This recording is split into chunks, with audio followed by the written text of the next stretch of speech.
Hello and welcome to this week's episode of Phoenix TV, the show that brings you Manchester and D-Side's fastest and most exciting sports team, the Manchester Phoenix. I'd love to turn to my right and introduce somebody, but everybody's away.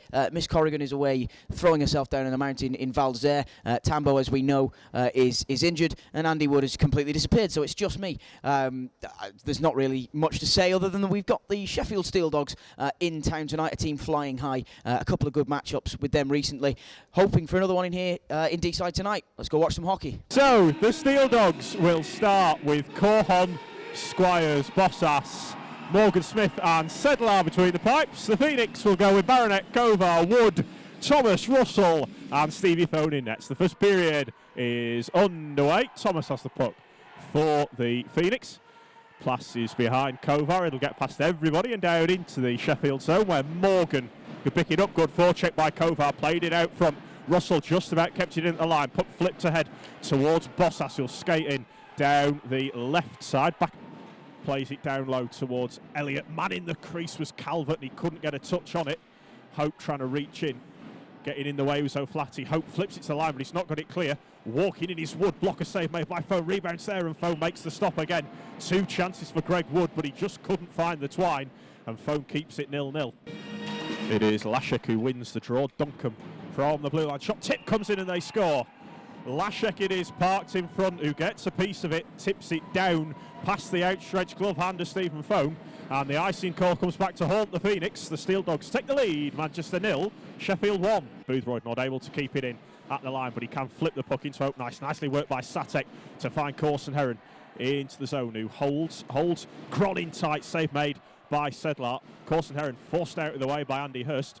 Smith lined up, good hit from Michael Satek. That was as clean as a whistle from Michael Satek. Tim Smith still doesn't know what day of the week it is, and now Lashek has a swing at Satek. Tim Pickett was very clear that that was a clean hit. Charnock's given him a shot in the back. Ron Shudra is absolutely livid on that Sheffield bench, which he can't. Gron into the zone, lovely little move inside. Haywood still going and just couldn't force it in. The puck just bobbled as he was trying to go round Dally Sedlar. The Steeldogs will set up as Lashek has it, walking out of the corner. Tries century pass, comes in front, good. Stopped by Phone, but it's loose and Hurst puts it in. Nice crash of the net by Sheffield, and the rebound off the shoulder of Stephen Phone. He just couldn't find it, and Hurst will stuff it in at the back door. It's a power play goal for Sheffield. It's Phoenix 0, Steeldogs 2.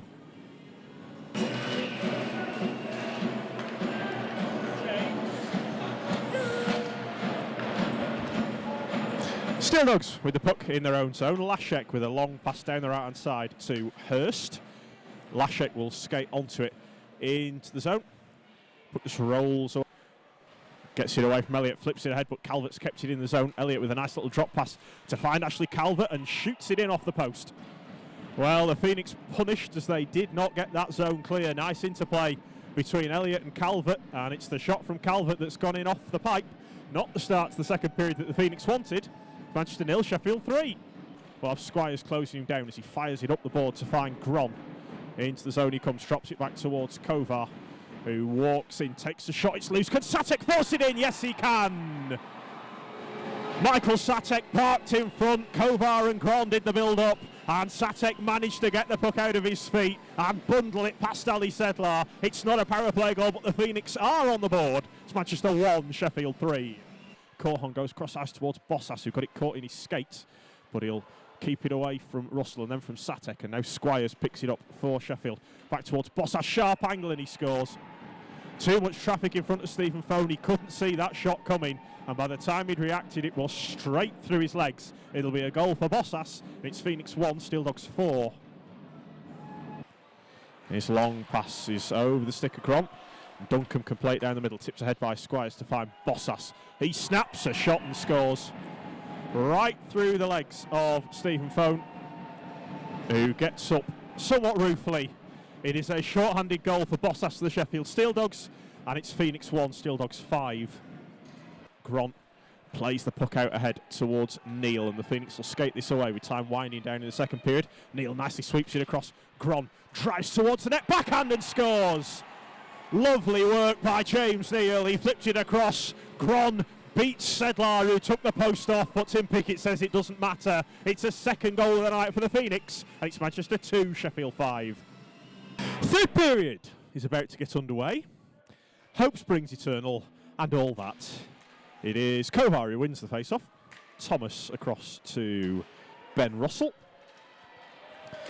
who threads it ahead. Wood tips it in. Baronek will. But the Steeldogs nicely work it away, and Charnock finds Hurst, who makes a nice little move inside Ben Russell, floats it across, and Charnock can't quite bundle it in. Puck was loose for a moment, Foam falls on top of it, and reaches back with a big goal stick just to make sure. Gain the zone, he gives it to Grant. Little stop, traffic in front, and they score! Tipped in, Satek was there, Corson Heron was there as well, very nicely worked. I think it might be Corson Heron who's got the final touch to knock it past Ali Sedlar, and the Phoenix put their third goal on the board. It's Manchester 3, Sheffield 5. And Bossas will bring this one down the ice, looks to drive his way past Boothroyd, which he does. There is going to be a penalty called here. Bossas plays it across, it'll be Bell to stick handle his way through. Big shot from Morgan, and he fires it in. Very nicely worked that by Lewis Bell to just allow the Steeldogs to get the extra man in play, and it's ripped in past the right pad of foam by Ben Morgan to make it Phoenix 3, Steeldogs 6.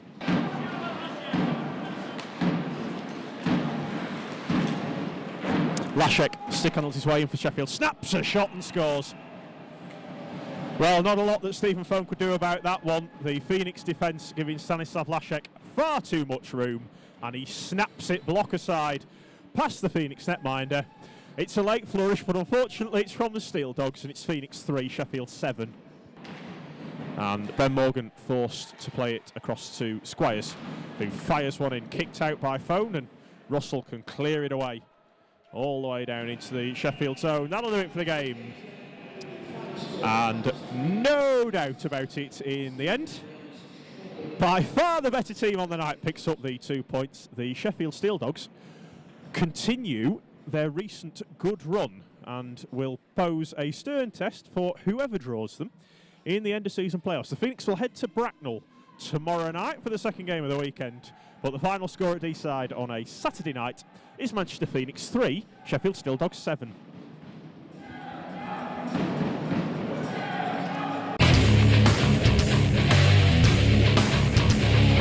I'm here this evening after the game against Sheffield Steeldogs in D-side on a Saturday night, which was a late face-off for us, to be honest. We only faced off just after 8 o'clock. So, Jake, tough game. What's your overview on that one? Yeah, a bit of a strange one, really. Obviously, we're getting ready in a rush. There's a pantomime or something on before us. You know, the guys have got to throw the kit on as fast as they can, get out there, get as much of a warm-up as they can, and then hit the ice against a team that, you know, are playing well at the minute. Full credit to Greg and the boys. In there, they're flying high at the moment. They're chasing down fourth spot, I think, at the moment, third or fourth spot. They're playing some really good hockey. They've got some talented players. We were always up against it tonight. Yeah, they seem to be. We seem to come out well in the beginning and seem to be on par with them. It then seemed to be, and it's a horrible thing to suggest, that maybe they jumped us a couple of times, they got a good goal, and then they seem to get the confidence factor and seem to play with confidence after that. What would you say to that? Yeah, I'd be inclined to agree, to be honest. Sort of watching the matchup, not just tonight, but across the season. First goal has won. I know we've only got the one win over them this year, but we got the first goal in that, and it gives, you know, the team that goes one up tends to have that confidence factor, especially in this fixture this season. But there were a couple of times in that game where I thought we might just pull it back. We started the third really well. I thought Jacob got us on the board, put us within a couple of goals, and Stan went close not long after that. So you know, if Sedlar doesn't pull off that incredible stop, sort of 3 or 4 minutes into the third, we're back within a goal and momentum swings again. But you know, he makes a big save, pendulum swings the other way, they go and restore a 3-goal lead, and you know, you're chasing the game then. Just sat up in the fans this evening, a lot of them saying that they think it makes a big difference to us with moving the lines around a lot, and they think losing Jamie Archer off that first line and swapping everything round again after all the injuries, just their opinion is it sort of turns us upside down. I mean, do you want to give me your thoughts on that? Yeah, it definitely disrupts the boys. You can see it.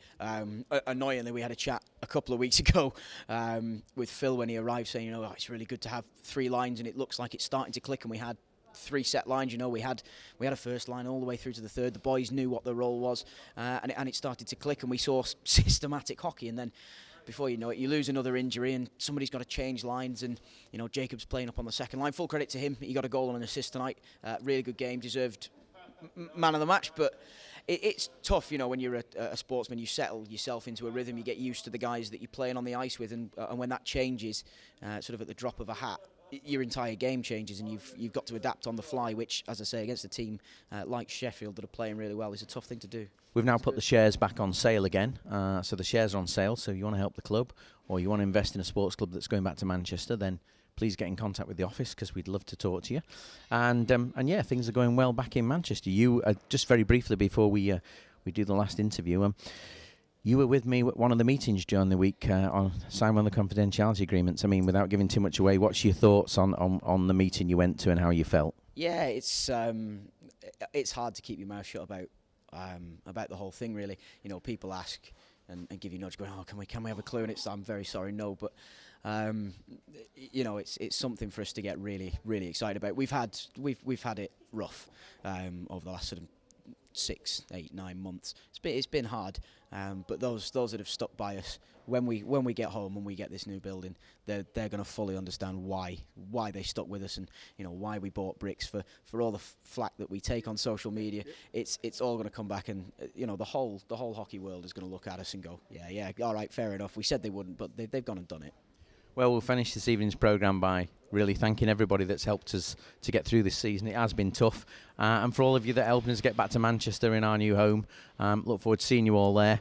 Quite excited about it all ourselves. I've got their man of the match here with me. I've got Stan Lashek. Stan, a good couple of goals for yourself tonight. All in all, a very good win for you in our building tonight. We really work on our defense zone, and we can see progress lately after Christmas. Working hard, all of us, 20 players, pulling the rope, same direction, so it's fun to play.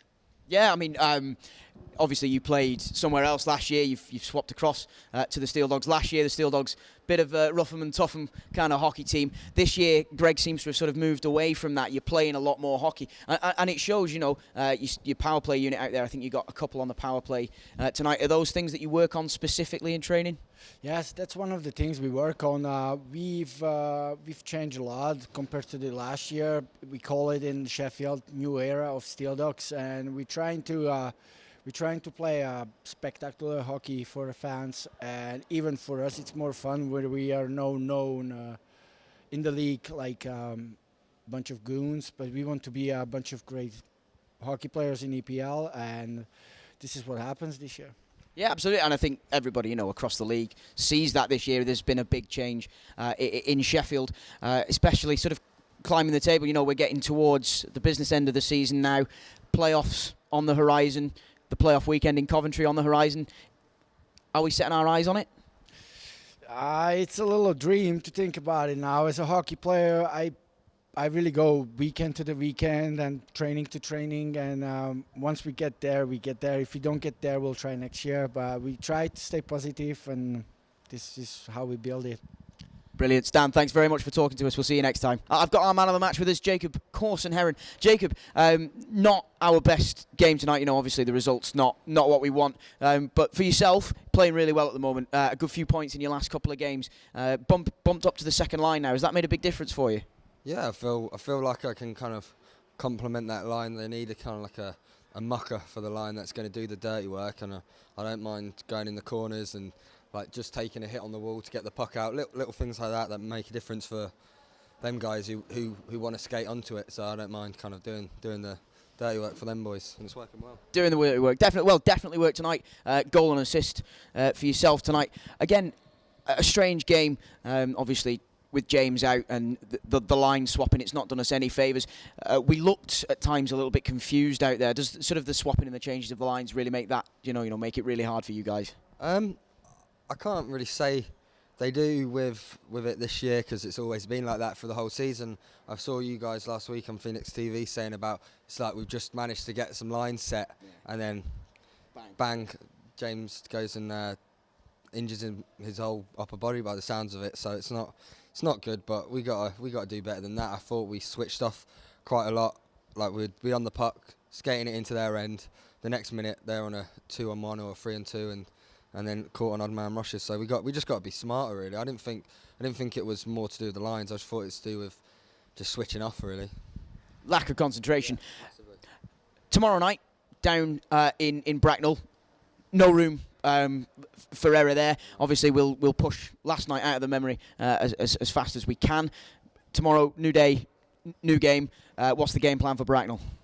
We just got to turn up and play like we did last week. Like, even away in Sheffield, we kind of switched off for the last 2 minutes there. But that game, I thought we played well. Against Milton Keynes, we played. I think that's the best we've played all season. That's the best game the whole team collectively had. So we just need to kind of bring that again. But we'll be fine. We had a good talk at the end of the game there, and just told everyone was kind of told to kind of just sort it out. Really, that tonight was pretty brutal. So yeah. I'm sure everybody on the other side of the camera can probably guess how strong those words were in the dressing room afterwards. But we'll take it on board. We'll head down to Bracknell tomorrow and fight for 2 points. So let's hope that the boys are all up for it. You keep up the good form, and we'll see you next time. Cheers, Jacob, mate. Okay, folks, that's all we've got time for this week on Phoenix TV. We will see you next week. We've got Hull away on the Saturday, and then, of course, we host the Guildford Flames here in Deeside on the Sunday. Until the next time, stick with us, as always, on all the social channels. Stick with us, Facebook, Twitter, YouTube, of course, on Instagram. Until then, keep the faith.